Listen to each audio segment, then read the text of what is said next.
Boa tarde. A gravação de hoje se trata de um vídeo, de uma entrevista, né, para a turma de Geografia de 2024, para a equipe liderada pela Ana, e que eles estão construindo, né, para a construção do pré-projeto que perpassa o tema sexualidade, religiosidades e povos indígenas. Então eu fui uma das entrevistadas, né? Eu enquanto professora indígena e também, né, de outras comunidades que perpassa o tema, o projeto, eu, né, fui convidada pelo grupo da Ana, o grupo 2, e eles fizeram algumas questões, né? A primeira questão que eles perguntam quem é a Alana Souto Cardoso, em sua memória histórica e familiar, científica e política. Bom, Alana Souto Cardoso, por Alana Souto Cardoso, é uma mulher indígena do povo Tupinambá, advinda do tronco da minha avó paterna, do Valina, minha avó do Valina, território Mutuacá, município de Cametá, das antigas memórias Tupinambá que marcam, né, as famílias ribeirinhas, sobretudo essa memória ribeirinha que começa a se formar do processo de desterritorialização das antigas sociedades indígenas do Baixo Tocantins, mas que ainda organizadas essas famílias indígenas, sobretudo no período da Guerra da Cabanagem, e no pós-Cabanagem e no primeiro início do século XX, ainda há uma forte presença dessa memória indígena, de uma organização ribeirinha, né, das pequenas roças, né, de sitiantes, né, diferente do sistema de propriedade, né, e sim do sistema de comunidade. Então, parto da minha família, da vivência da família da minha avó do Valina, né, que migrou para o Moju, em função da fome que se espalhou em Cametá, num determinado período, né, da década de 40, 50, e parte dessa minha família indígena ribeirinha de Mutuacá se estabeleceram na localidade da Boca do Ateua, né, onde nasceu meu pai indígena, que é o Ademar da Silva Cardoso, e que foi criado com as práticas espaciais dessa memória indígena ribeirinha, né, da sua estrutura familiar indígena ribeirinha, que se estabeleceram desde o território Mutuacá ao Moju, com diversas comunidades ligadas, né, a destacar a dos povos do tronco tupi, né, em especial os Anambé, além dos Tupinambá do antigo povo Camutá. Também, né, devo destacar o povo Gavião do tronco G, que correram beirada ali nessa região do Rio Tocantins. Hoje muitos estão estabelecidos ali, Porto Curuí, né, Marabá, enfim. Meu pai veio para Belém jovem, né, ainda antes dos 21 anos, para estudar. Conheceu durante a fase escolar, né, final do ensino médio, a minha mãe, uma mulher que se autodeclara parda, né, mas que é filha da Corina Nascimento, minha avó materna de Afuá, né, que é pertencente aos antigos povos de Afuá, né, marcado pelo território do Zaruã, né, oriundo inicialmente dessa região do Alto Marajó da Floresta, né, como chamam na vista mais grossa da geografia, a Costa do Marajó, né? Então, me reconheço tupinambá na formação e na criação do meu convívio desde cedo com a minha avó paterna do Valina, né, no Moju, principalmente, e com as vivências daquelas territorialidades marcadamente indígenas ribeirinhas, né? Ainda que eu tenha nascido em Belém, né, nascido e criado na cidade, mas convivi com a minha avó e as práticas espaciais dessa memória indígena tupinambá do Baixo Tocantins. Cientificamente, sou uma professora doutora, né, pelo programa de pós-graduação em desenvolvimento sustentável do Trópico Úmido, né, do Núcleo de Altos Estudos Amazônicos da UFPA. Sou pós-doc pelo programa de cartografia e social política da Amazônia, da UEMA, né, em 2019. Terminei esse estágio pós-doc, né, finalizei esse pós-doc com a entrega de um relatório. E atualmente estou fazendo um outro pós-doc pela CAPES, que é vinculado ao programa de pós-graduação em Geografia da UEPA. E também estou professora substituta da UEPA, da disciplina Metodologia Científica do Departamento de Filosofia e Ciências Sociais, né?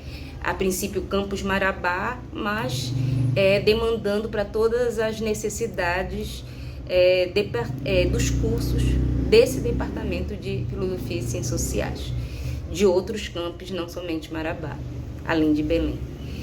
Enquanto cientista comunitária, sou presidente reeleita do Instituto de Pesquisa Projeto Cartografando Saberes, o IPEX, e sou também coordenadora geral eleita pelo Fórum Parauara de Indígenas em Contexto Urbano, Ribeirinho e Rural, né, formado por cerca de 10 associações e coletivos indígenas desde a região metropolitana de Belém, Santarém, Baixo Tapajós e Altamira, Xingu.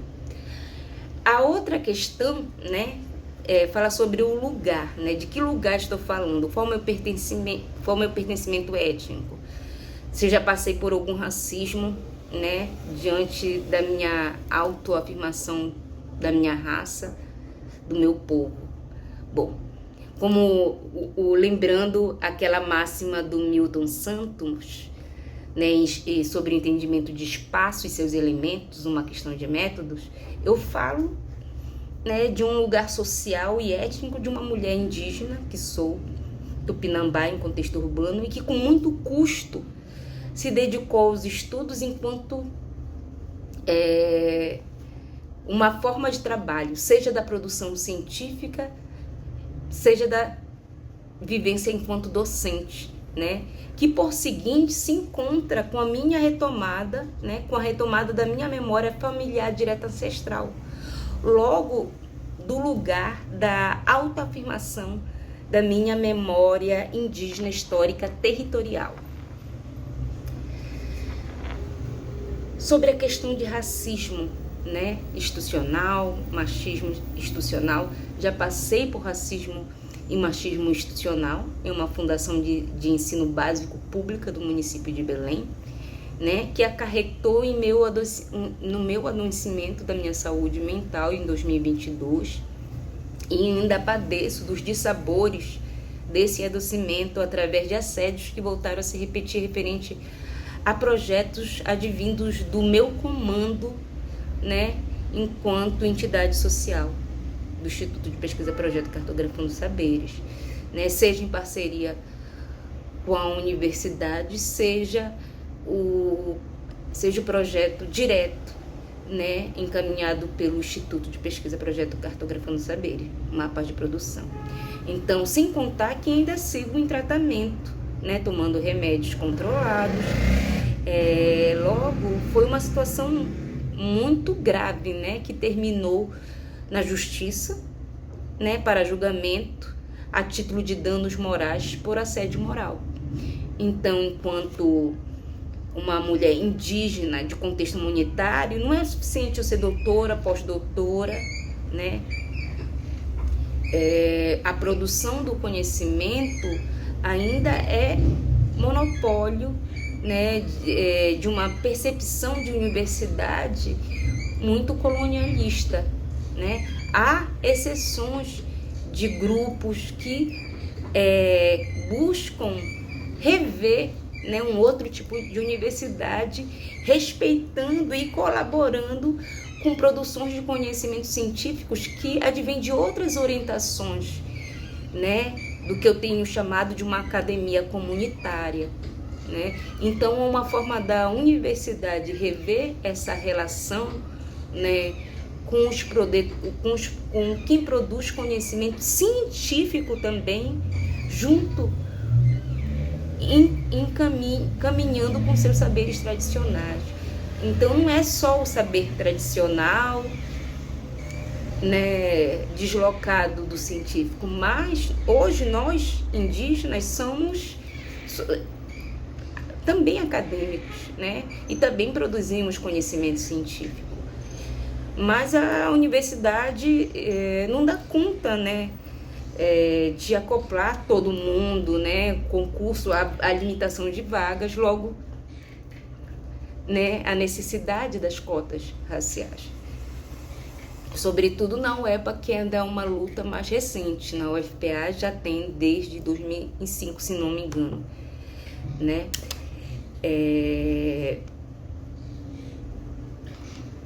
Também sou coordenadora eleita pelo Fórum Parauara de Indígenas em Contexto Urbano,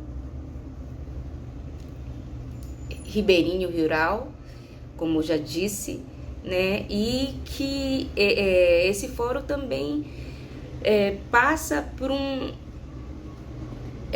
uma luta de reconhecimento, né? Porque é formado por indígenas, por muitos indígenas que não vêm do contexto de aldeamento, né? Então, existe essa luta também de reconhecimento de uma história indígena mais ampla.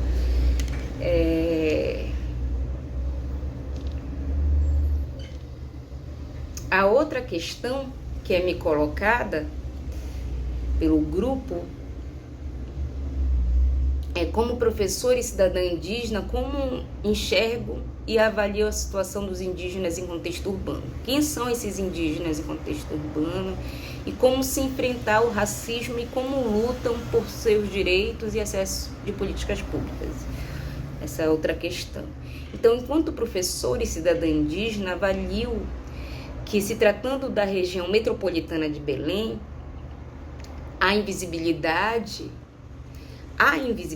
ainda, né? Apesar da criação importantíssima da coordenação antirracista do município de Belém, a COANT, né? Que hoje temos a COANT, que combate tanto o racismo do povo preto, do povo de matriz africana, quanto também dos indígenas e ribeirinhos, porque ser de comunidade ribeirinha, né, perpassa etnicidades, demarca etnicidades, seja indígenas ou afro-indígenas, né? Então, apesar, né, da importante criação da CONT, ainda nós indígenas da cidade somos invisibilizados em termos de acesso a políticas públicas e de um mapeamento mais seguro, mais inclusivo dessa população indígena na cidade, que não se reduz somente aos indígenas que vêm das chamadas aldeias, né, dos territórios indígenas reconhecidos pelo Estado oficial, mas também dos indígenas que advêm de famílias ribeirinhas, ou ainda do contexto da terra firme, do campesinato rural, ou seja, indígenas acossados de seu território de origem há mais de 500 anos, né, e que buscaram, criaram estratégias de sobreviver fora da organização, né, dos aldeamentos, e sendo batizados caboclos pelo Estado oficial, né? Ao renegar os indígenas que passam a sobreviver fora da estrutura de aldeamento e que passam a falar português, pois sua língua mãe foi proibida, né? E até mesmo a língua geral, Nhangatu, né? Que depois se torna uma língua de resistência para muitos povos de algumas regiões, a citar o Baixo Tapajós. As formas que hoje esses indígenas que moram na cidade, né, têm para lutar por acesso à política pública, né, esses indígenas das cidades que estamos em processo de reconhecimento, de retomada e demarcação territorial, né, seja política, seja de terra, né, no contexto da terra, né, da comunidade, no contexto ribeirinho, ou nas cidades em que as nossas organizações coletivas indígenas devem ser reconhecidas pela demarcação do direito à memória e à identidade, né? Além do direito ao território, direito à terra, dentro do contexto periurbano, né? Ou até mesmo dentro do contexto da cidade. Assim como existe na cidade do Rio de Janeiro a chamada Aldeia Maracanã, que é um condomínio, né, urbano, mas chamado de aldeia por ser uma construção coletiva de indígenas das cidades em seus múltiplos contextos, né? Então é uma luta de direito político, né? A luta dos indígenas e das indígenas das cidades é uma luta por direito político, por direito de políticas públicas diversas, direito de reconhecimentos de indígenas de outro contexto, né? O direito a uma educação mais especializada e ampla da história indígena, né? Direito às cotas raciais e do entendimento do direito político dessas coletividades indígenas das cidades, né?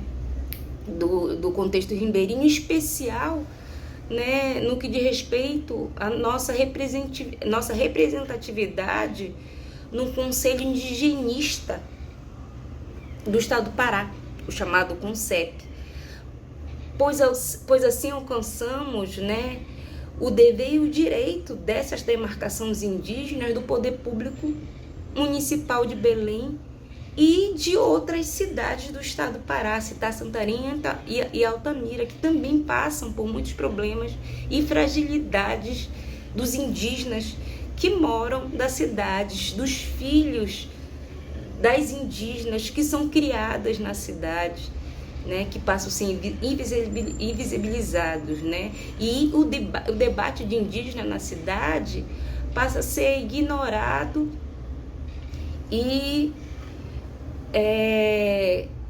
indígena é território, é corpo território, indígena é memória também, né?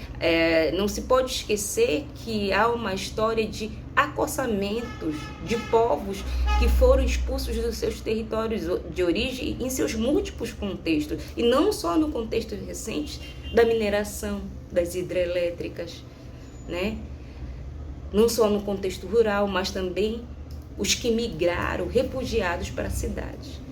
Seja no passado colonial, no passado de luta cabana, ou no passado mais recente das lutas camponesas, fundiárias, que também se encontram com o movimento sem terra.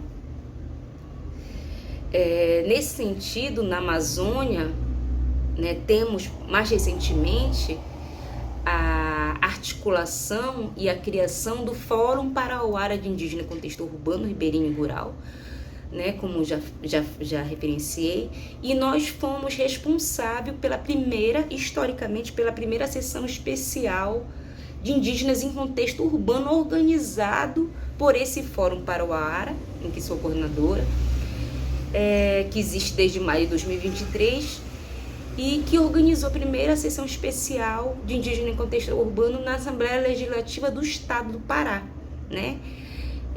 Um lugar que demarca as leis, a legislação do Estado do Pará, em que lá nós debatemos sobre as nossas fragilidades, os nossos problemas, as invisibilidades que ainda indígenas do contexto, né, e de estereótipos criados dentro da própria história indígena oficial, acabam excluindo outros grupos indígenas.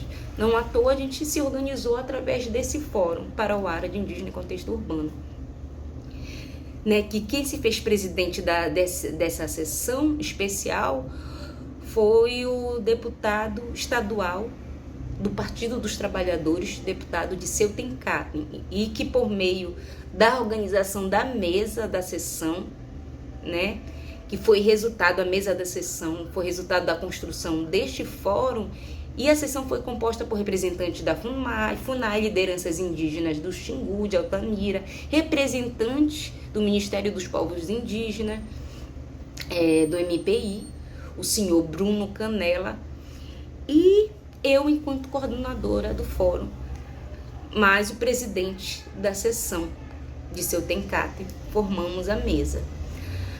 Além do Baixo Tapajós, o grupo de consciência indígena associado ao fórum, por meio da liderança indígena Jocenila Escariana.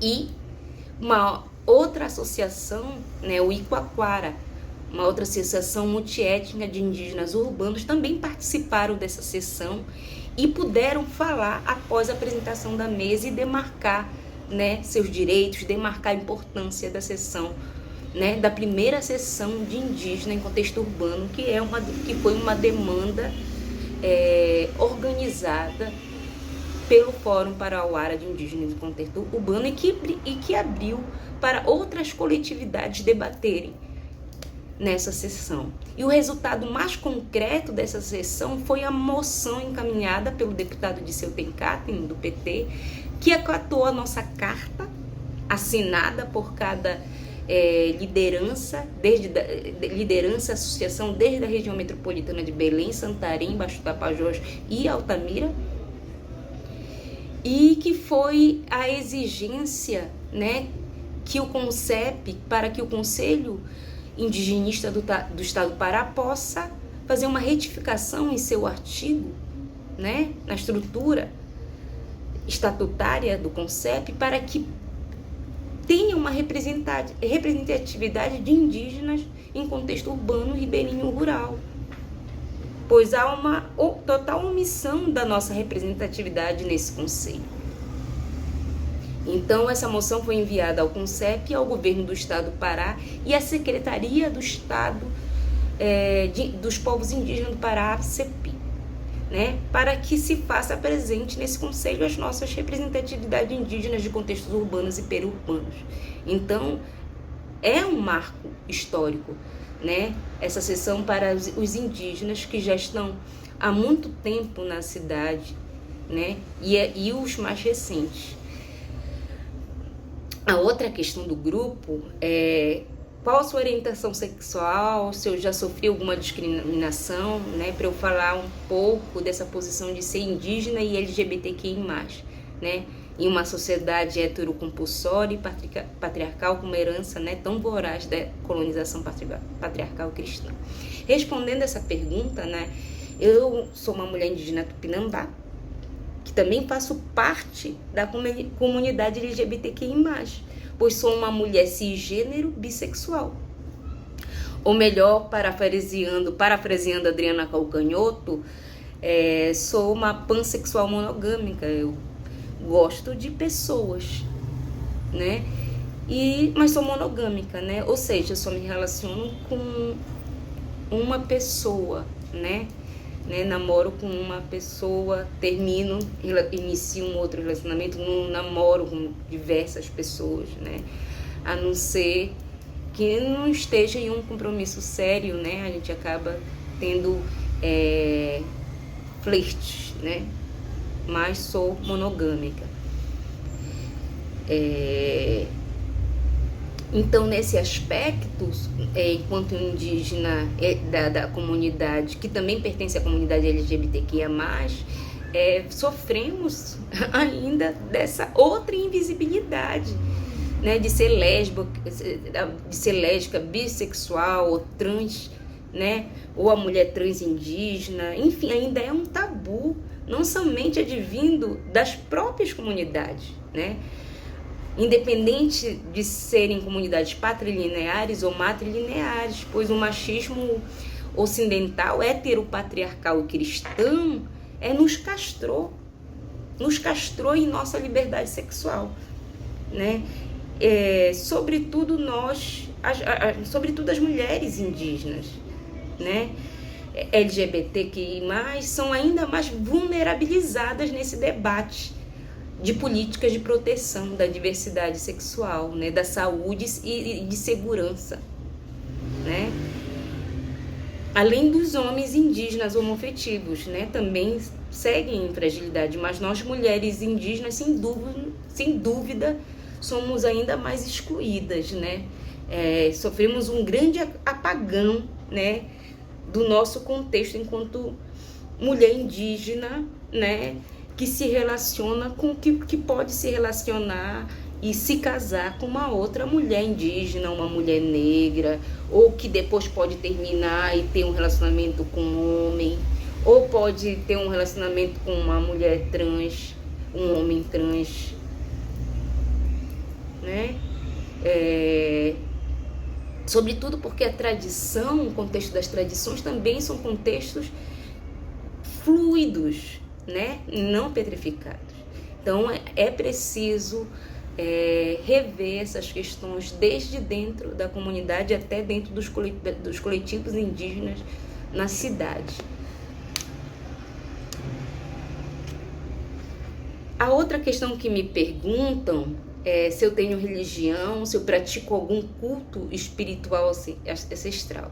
Não tenho religião, mas tenho religiosidades, né, ancestrais que me acompanham, a Umbanda, né, a pagelância cabocla e a pagelância indígena. Ainda que a Umbanda seja uma religião genuinamente brasileira, de matriz afro-brasileira, mas ela é uma religião que bebe muito do povo do tronco tupi, né, além do povo banto, né? Então, assim, não tem como a gente não enxergar a nossa encantaria na Umbanda, né? É uma fronteira, é uma encruzilhada, em que a minha posição nessa encruzilhada das encantarias de território, né?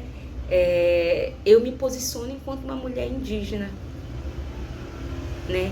Que está, né, nessa busca da afirmação e do reencontro, né, da nossa identidade, da religiosidade indígena, tupinambá, né, que é muito conhecida enquanto pagelança, né, para outros povos, para as outras nações podem tem uma outra nomenclatura, mas se popularizou enquanto pagelança para muitos povos.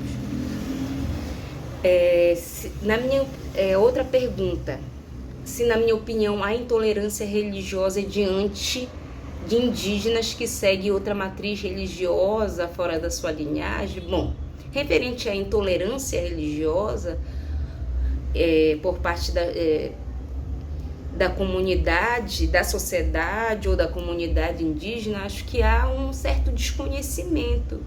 E quando há desconhecimento, há preconceito, né? Há uma aceitação maior de indígenas que seguem o cristianismo ainda, que não deixam de ser indígenas. Muitos indígenas que são católicos ou protestantes falam a sua língua, mantêm a sua língua, mas acreditam também na Bíblia. Mas os indígenas que seguem a espiritualidade, a religiosidade diretamente mais ligada à sua linhagem, como a pagelância ou até mesmo a Umbanda, obviamente sofrem preconceitos, né? Porque são vivências espirituais que estão fora da matriz ocidental, né? Colonial. Então, há um abismo gigantesco a respeito do conhecimento da espiritualidade diversa indígena e do encontro da espiritualidade indígena com outras formas de religiosidade de outros povos ancestrais, como a Umbanda, né? Então, o bem viver indígena eu enxergo como uma diversidade, né, de vivências indígenas, né, da mãe ancestral, do solo mátrio, né, ancestral. Então, nesse sentido, obviamente, há um desconhecimento dessa diversidade do bem viver indígena, né, que é múltiplo, independente da imposição de religiões cristãs, né, e não deixam de ser indígenas e de terem, e mesmo aqueles que eles são católicos, pentecostais, etc., não deixam de ser indígenas e de terem as suas particularidades, suas vivências ancestrais específicas, de ter a sua cosmovisão indígena, territorial e política, né? As suas etnogêneses que estão cada vez mais retomando, né? Porque o que está em retomada é algo que foi fragilizado e que precisa ser retomado, né? E que tem emergido cada vez mais nas cidades, em especial na cidade de Belém, em outras cidades como Santarém e Altamira. A última questão que me colocam enquanto uma das poucas professoras doutoras indígenas LGBTQI+, o que a senhora pensa que pode ajudar outras educadoras e educandos indígenas a terem mais acesso na educação, mercado de trabalho, na saúde, produção científica? Enfim, essa é uma questão bem interessante e para finalizar a entrevista, que já estamos em 32 minutos de entrevista.